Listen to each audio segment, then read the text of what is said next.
Epidemiological risk factors associated with the occurrence of clinical and subclinical bovine mastitis and their causal association. By R. Navneethan, S. Saravanan and P. Suresh. The study aims at reporting the various epidemiological risk factors associated with the occurrence of clinical and subclinical bovine mastitis and their causal association. Enhanced milking hygiene, implementation of post-milking teat disinfection, maintenance of milking machines are some of the measures to prevent bovine mastitis.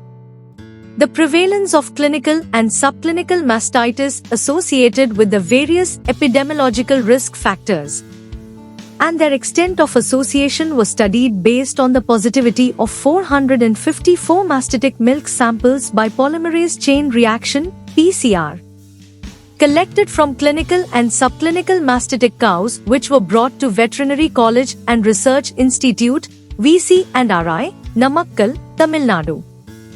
The prevalence of clinical mastitis was high in cows at 4th lactation and above, 55.8% or 3.37, late lactation, 65.3% or 5.55 of HF cross, 39.0% or 1.81.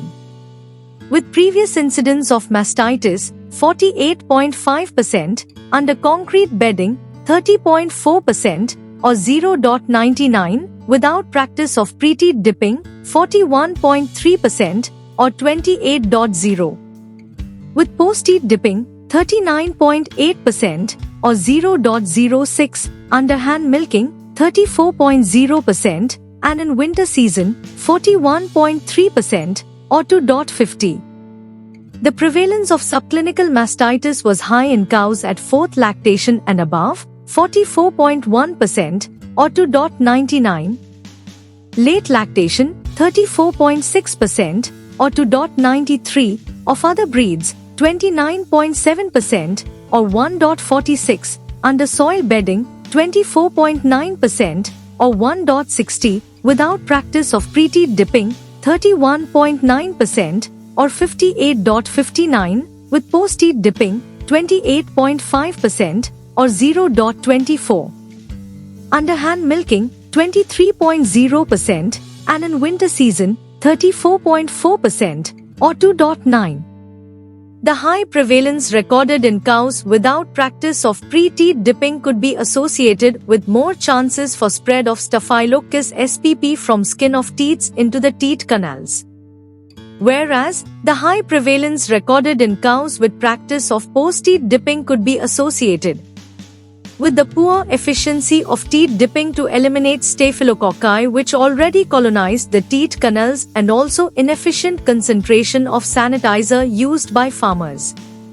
Statistically, the prevalence of clinical and subclinical mastitis was statistically significant in cows between ages of lactation, stages of lactation and seasons, whereas statistically no significant difference could be observed between breeds of cows. Regular diagnosis and treatment of subclinical mastitis at an early stage during lactation period could help in preventing development of clinical mastitis in a herd.